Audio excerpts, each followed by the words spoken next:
കല്ലെറിയുന്നവരുടെ ഇടയിൽ നിന്നും തൻ്റെ ചിറകിനുള്ളിൽ എന്നെ സംരക്ഷിച്ചു നിർത്തിയ സ്നേഹമാണ് എൻ്റെ അമ്മ, എൻ്റെ സർഗസംഗീതം.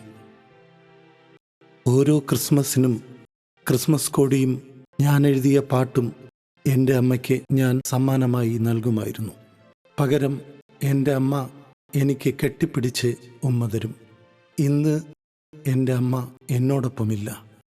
എൻ്റെ അമ്മയുടെ ആത്മാവ് എൻ്റെ കൂടെയാണുള്ളത്. ബേത്ലഹേമിലെ മാലാഖകൾക്ക് മുൻപന്തിയിൽ ഉണ്ണിയേശുവിനെ പാടിപ്പുകഴ്ത്തുവാൻ എൻ്റെ അമ്മയുണ്ട്.